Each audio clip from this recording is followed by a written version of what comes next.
All right, let's start here. So we've got the 11th house.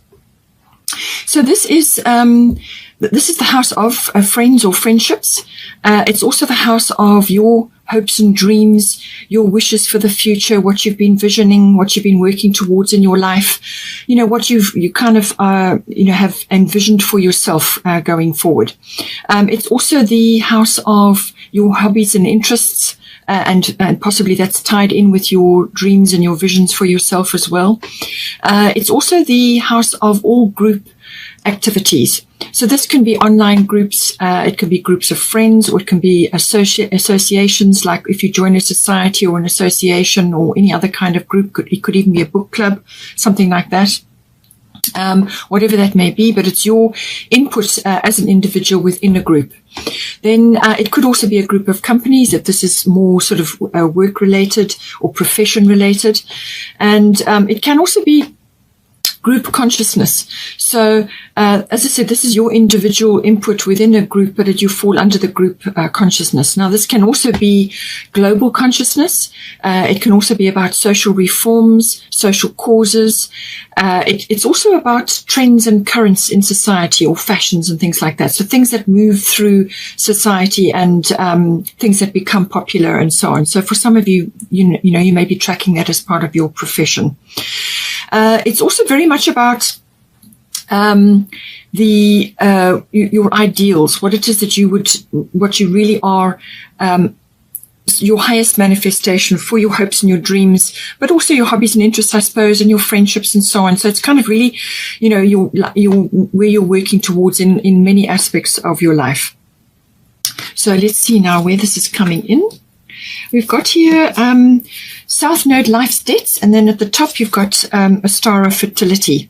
So I think what's happening is that you're wanting to bring in new things, or you're going to be starting new things, or it could be new friendships or new dreams and goals, things like that, or new hopes and wishes, or some vision for yourself for the future. So this is something new that you're wanting to bring in, and you're wanting to bring it in soon, because this is Easter. And Astara is actually the original connection with Easter. The word comes from that. And so it's all the celebration of that. It's new life and so on. If you are in the Northern Hemisphere, then this would be spring related. But for those in the Southern, then it would be Easter related. But it's very abundant energy, very fertile energy, lots of things growing, and just in a very abundant energy, bunnies there as well. So it's about all new things. But underneath, you have got South Node Life's Debts. So this is about releasing the past. So I do feel that in order to bring this in, you need to let go of things from the past. So you may have already been working on this, and this may just be a reflection of what has gone before, and that you are now close to achieving your goal. Or it could be that you still have some things to release.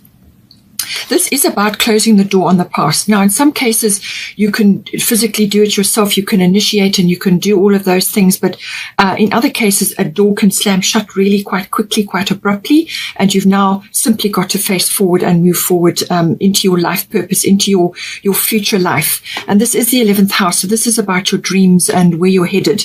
So it's about letting go of the past. So something may close out quite abruptly, or there could be still some things that need to be done. But it's about getting resolution on this now, dealing with the past, closing doors, getting closure, all of those things, and releasing baggage.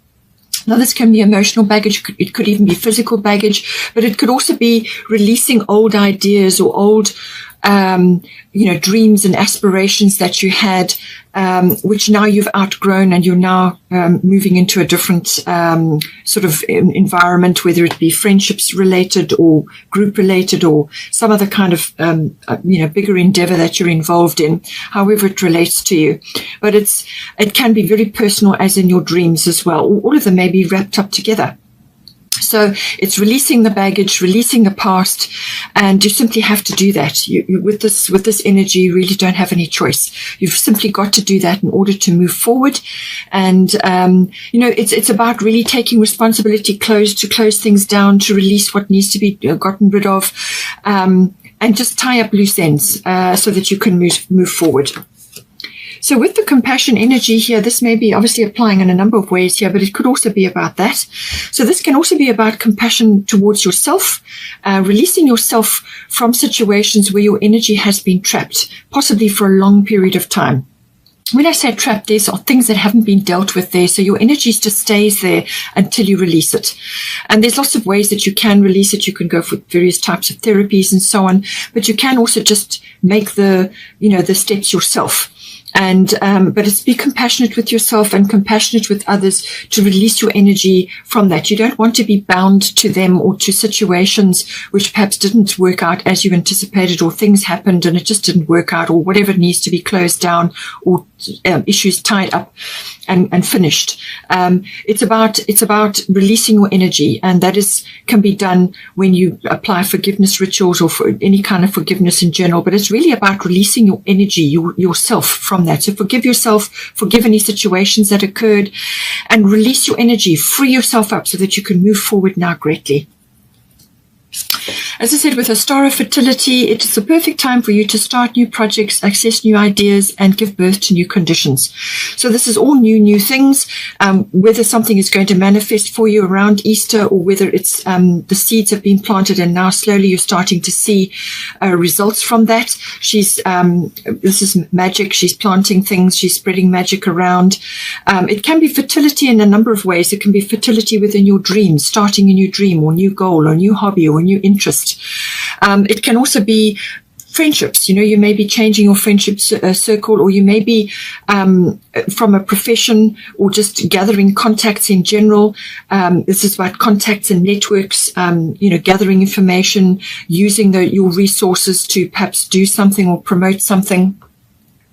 But it can also be to do with the collective, and this is the collective energy of an endeavor, whether it's a global consciousness or a group consciousness or a social reform or some sort of activity which is close to your heart. It's about moving forward into that and starting fresh things.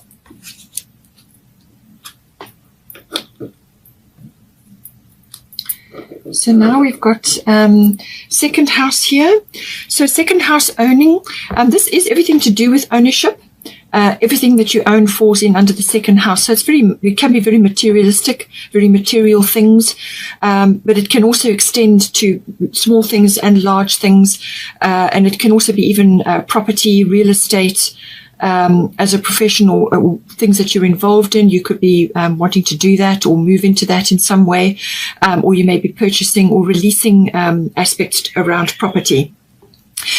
It's also about your income. It is one of your money houses. So this is your personal income, what is coming to you personally, however you earn your income, whether it's passive or whether you actually go out to a position or whether you work from home. It's your income. It's also the house of self-worth, everything to do with self-worth, and your value systems, what you value in yourself and what you value in others. So this could be under the spotlight at the moment because of your 11th house and because of the 7th South Node that's releasing aspects that don't serve you anymore.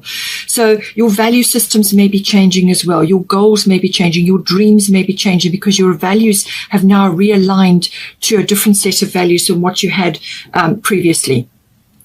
And this can be driven by society as well, So it's everything to do with that.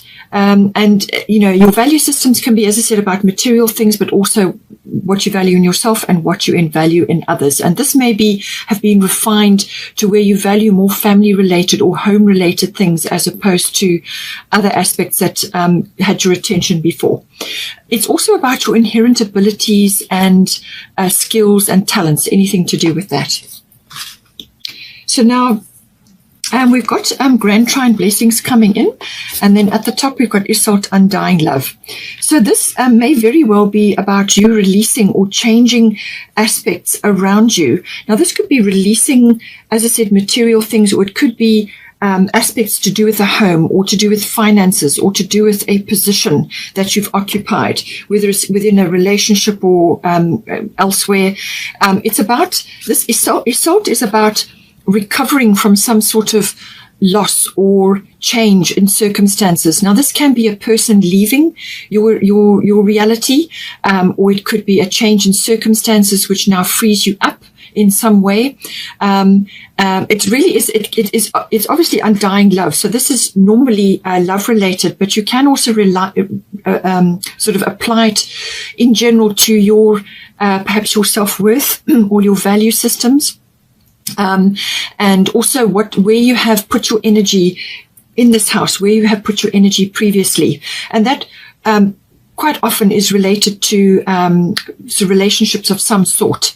And this is about releasing yourself from a period of kind of getting over something or getting past something, and opening yourself up to nature, to socializing, to being more active. So it's almost like coming back to the land of the living. So you may have been in a very quiet period, recovering from something, or just letting go of certain things so that you can move forward.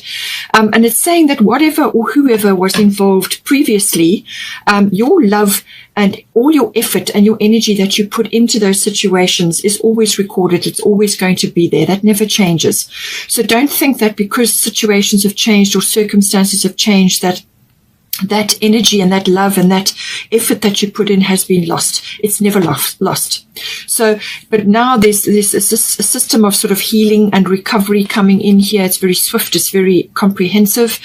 And what this is about opening yourself up to new things, to try new things, spending time in nature, getting out and about. Perhaps even a makeover might be appropriate. So this is all connected to your value systems. It's also connected to your self-worth. And you may be wanting to try new things, perhaps try new activities, use some of your skills and talents for things that you haven't perhaps done before. Or it's just a general opening up to love in general. And once you open yourself up to love, the vibration of love, whether this is personal love or universal love, it doesn't matter. Love is the language of the universe.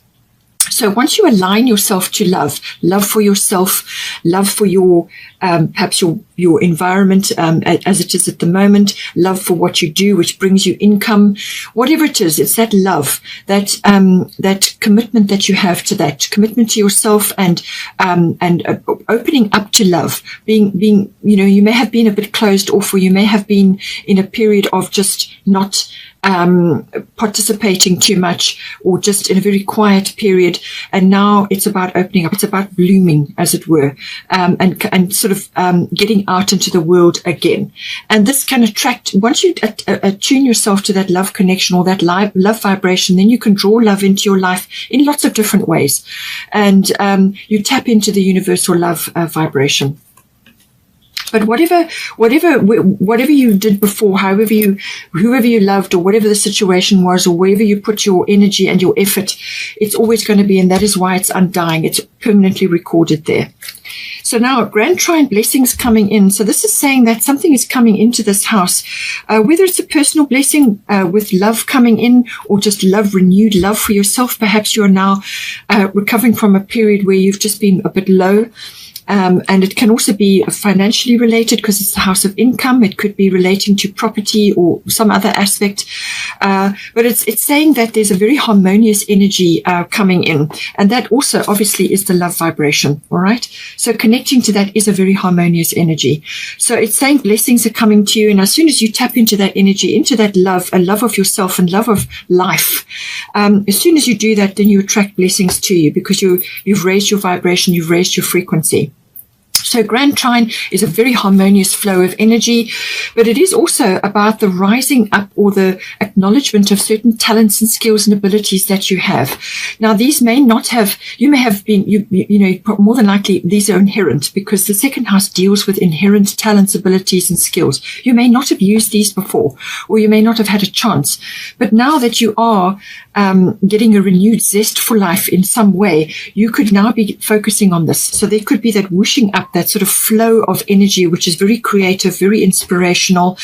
And there's flow, there's energy, there's movement involved in this. It could be that, but it is also about a very harmonious energy coming in, harmonious times. It could be that blocks and obstacles and difficulties that you've had up until this point are now being lifted away. They're being removed. They're just going to melt away, or they're just going to dissolve from your environment. So whatever you've been grappling with, and Isolde does attest to this, that in the past or for a period of time you have been grappling with sort of getting yourself back, getting your mojo back. So Grand Trine, very harmonious flow, very sort of fortuitous energy, very fortunate energy coming in, bringing blessings with it. You're just going to flow past obstacles. But it can also be that there are aspects attached to this which are it's kind of like a renewal, but there's closure first. So with the south node, this is saying that in order to move forward and harness all this beautiful energy, there are some things that have had to be let go of. So whether you have done this and now you are benefiting from this energy, or whether you still have a little bit more to go, this is about closure. This is about ending something. This is about getting finished with something. It's like completion. It's a completion, closure energy. Something is leaving your life so that you can move forward now and flow into this lovely, abundant energy. But blessings coming in whatever way is appropriate for you. Now we've got here 10th house. The 10th house deals with all aspects around career, but it's also fame, it's reputation, it's your public status. So your public status may have changed or may be changing at this time. So for instance, if you have had a loss of a partner or some sort of change in that regard, or it could be that you're going from being without a partner, now you're going into a partnership, because that is indicated with your fairy tarot card. So whatever's resonating for you, whatever's your situation, public status change is normally how you are viewed by others. In other words, what is your status in the world? You could be going also from an employed person to self-employed, or you could be going from not having any specific work commitments, and now you are taking on something which is going to bring income for you, which is going to use your skills and talents.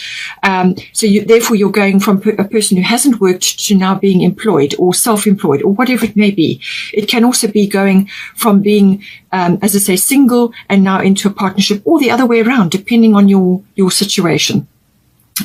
So all of these aspects come in, but it is also about everything outside of home. So this is everything outside of your actual home environment. And Isolde Undying Love does kind of touch on that. This is about getting out into the world, again, from having a quiet period.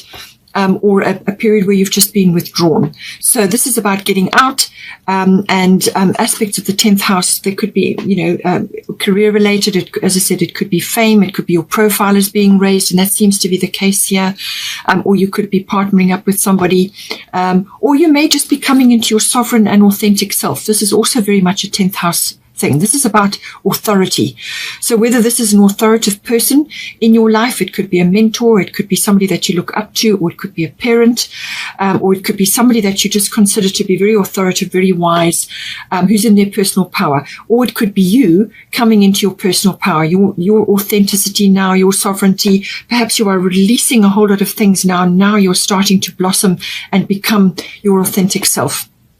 All of these aspects come in. It could also be an authoritative institution which is coming in, or that you're engaging with in some way as well. Now, this could be the military, it could be legal, it could be government, however this comes in for you. Now, we have got here Grand Cross Provoker coming in. And then we've also got Una Easy Does It at the top. So it's saying there is no need to hurry or force things to happen. Everything is occurring in perfect timing. So again, I feel that this may have been in the past, or you may still be juggling a little bit. This energy is the energy of juggling. And what Una is saying is that just hold steady. Hold steady and keep pursuing your personal interests, your hobbies, the things that are close to your heart, which is what the 11th house is all about. Okay, 11th house is the things that you are trying to envision for yourself, things that you're working on, your hopes, your dreams for the future, your hobbies, your interests, all of those things. It could even be friendships or a relationship, but it's anything that's close to your heart. requires nurturing. It requires time and it requires effort. And all of these things, as long as you apply yourself to that, you will see the benefits. But just hold steady. There is no need to hurry or force things to happen. Everything is occurring in perfect timing. So divine timing at play here. If this is involving a career or a profession or some project that you've been working on, you've got Ostara fertility, a new project or new things coming in, or new ideas or new ways of doing things, new conditions and so on. It's saying to you that whatever it is you're trying to birth, whatever you're trying to bring into existence, you may have to just start as a part-time until you can take it to full-time. So you may just, whatever position you have been in before, whatever you have been doing before, you may just have to pull back from it slowly until whatever it is that you're working on, whatever you're trying to launch has got more traction and more momentum, and then you can move into it full-time. And you can apply that across the board, however that applies for you. But it's saying that there may be a slower pulling back, but just keep going, keep nurturing what is important to you, and just keep going, and everything's working out. Everything's going to be fine. Just keep going, but don't force and don't rush. You don't need to do that.